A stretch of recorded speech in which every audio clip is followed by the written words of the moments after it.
Continuamos con la parte número 9 de nuestro curso de dermatología con preguntas y casos clínicos que nos ayudarán para la residencia o para el examen durante la carrera o si quiere repasar dermatología.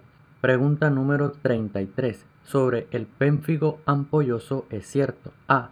Cursa con ampollas subepidérmicas. B. El signo de Nikolsky es positivo. C. Es menos frecuente.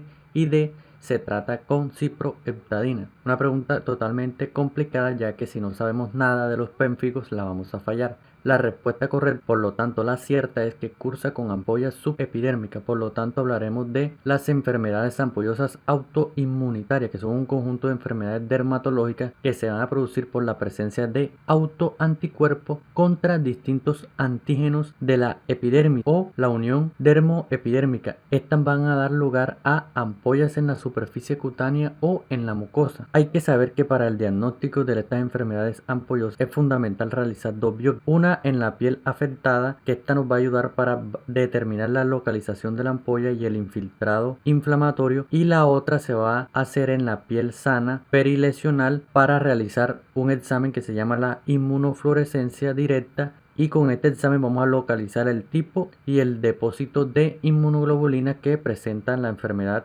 ampollosa. Empecemos hablando con la primera de las enfermedades ampollosas, la cual es el pénfigo vulgar. Este es el más frecuente y grave de los pénfigos.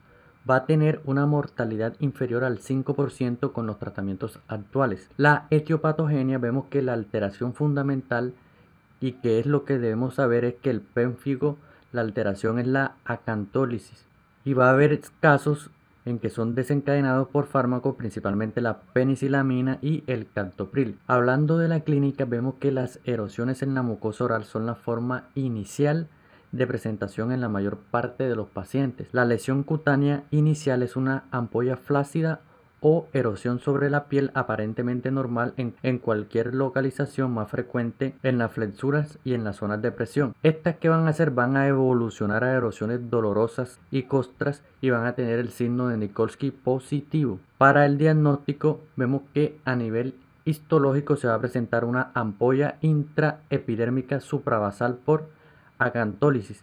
Esto es muy preguntado en los exámenes. En cuanto a la inmunofluorescencia directa, va a presentarse IgG depositada en los espacios intercelulares de los queratinocitos, y en la inmunofluorescencia indirecta va a presentarse IgG antisustancia intercelular de la epidermis. La IgG antisustancia intercelular de la epidermis va a ser positiva en más del 75% de los pacientes. Para su tratamiento vemos que la primera línea consiste en corticoides sistémicos a una dosis inicial de 0.5 a 1 miligramo por kilo día, y esta la vamos a ir disminuyendo a medida que se asocian otros tratamientos como la azatriopina, la ciclofosfamida, las inmunoglobulinas intravenosas, el micofenolato de mofetilo y el rituximab. Hay que tener en cuenta que el pénfigo vulgar no suele producir prurito, a diferencia del pénfigoide ampolloso, que este sí, el herpes gestacional, que este sí, y la dermatitis herpetiforme, que este sí produce prurito.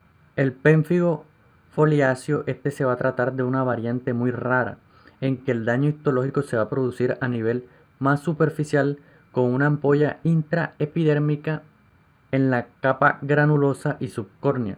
¿Cómo va a ser la clínica? Van a aparecer erosiones y costras sobre la base eritematosa de inicio en las áreas seborreicas. Va a haber mucha menor afectación mucosa que el pénfigo vulgar. Hay que saber que el pénfigo eritematoso se le denomina al pénfigo que está localizado en las áreas seborreicas. También analicemos el pénfigo paraneoplásico, que en ocasiones existe una neoplasia subyacente al desarrollo de un pénfigo. Principalmente se asocia a neoplasias hematológicas como los linfomas o timomas. Pasemos a hablar del pénfigoide ampolloso. Vemos que el pénfigoide ampolloso es la enfermedad ampollosa autoinmunitaria más frecuente. Este va a cursar con ampollas subepidérmicas, normalmente en los pacientes de edad avanzada, mayores de 60 años. La clínica se va a basar que se va a dar en personas mayores va a presentarse ampollas tensas sobre la piel sana o sobre lesiones abonosas, van a predominar en el abdomen y en las áreas flexoras de las extremidades, va a haber prurito intenso y no va a dejar cicatrices. La afectación de las mucosas es infrecuente y este va a tener el signo de Nikolsky negativo, a diferencia del pénfigo vulgar. En cuanto al diagnóstico, vamos a analizar la histología, en la cual vamos a encontrar una ampolla subepidérmica con infiltrado dérmico con eosinófilos. Y en la inmunofluorescencia indirecta va a haber IgG antimembrana basal circulantes positivos en un 70-80% de los casos. Estos no van a tener ninguna correlación con la enfermedad. En cuanto al tratamiento, vemos que no va a ser tan grave como el pénfigo vulgar. El tratamiento se van a usar corticoides tópicos junto con corticoides sistémicos. Podemos usar prednisona oral y si no hay respuesta pueden emplear azatioprina o inmunosupresores. Y en cuanto al pemfigoide cicatricial, las características de esta van a ser similares al pemfigoide ampolloso, aunque las lesiones mucosas tienen importante tendencia a la cicatrización. Este va a afectar con frecuencia a las mujeres de edad avanzada y su tratamiento se va a llevar a cabo con prednisona, frecuentemente acompañada de inmunosupresores como la azatioprina o la ciclofosfamida, según la gravedad y la afectación de las mucosas. Y acá en este cuadro tenemos una comparación histológica del pénfigo vulgar y del pemfigoide ampolloso. Como sabemos, el vulgar, el Nikolsky va a ser positivo, el ampolloso, el Nikolsky va a ser negativo. El vulgar, la ampolla va a ser flácida, el ampolloso, la ampolla va a ser tensa y también la afectación histológica, uno van a tener ampollas intraepidérmicas, que es el pénfigo vulgar, y el pemfigoide ampolloso va a tener una ampolla subepidérmica, muy susceptible de ser preguntado en los exámenes, como las preguntas más difíciles del examen. Pasemos a la pregunta número 34. ¿Cuál es cierta sobre el pemfigoide gestacional? A. No suele aparecer en el posparto. B. Las mucosas no suelen afectarse. C. Aparece el signo de Nikolsky. D. Se presenta ampolla intraepidérmica. Esta pregunta es muy difícil. Podríamos marcar que aparece el signo de Nikolsky, pero no. La respuesta correcta son: las mucosas no suelen afectarse, ya que todo lo demás que dije en esta pregunta es falso. Por lo tanto, hablemos del pemfigoide gestacional o herpes gestationis, que esto es una enfermedad ampollosa subepidérmica autoinmunitaria de aparición en el embarazo y en el posparto. Por eso esto era cierto en la pregunta. Va a cursar con aparición de erupciones de vesículas pruriginosas. Así como lo vemos en la imagen, se ve una embarazada con herpes pemfigoide gestacional. Clínicamente va a aparecer entre el segundo y el tercer trimestre de la gestación. Van a aparecer pápulas, abones, vesículas y ampollas pruriginosas que van a empezar en el área periumbilical y se van a extender en el resto de la piel.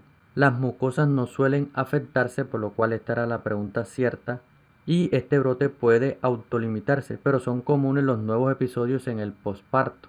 También pueden presentarse por la toma de anticonceptivos y con nuevos embarazos. Un 5 a 10% de los niños que nacen con las lesiones parecidas, estas se van a autolimitar en algunas semanas debido al paso de anticuerpos maternos a través de la placenta. En el diagnóstico, en la histología, encontraremos una ampolla subepidérmica con eosinófilos y para su tratamiento vamos a utilizar prednisona oral a dosis de 0.5 miligramos kilo día y pueden emplearse también antihistamínicos orales.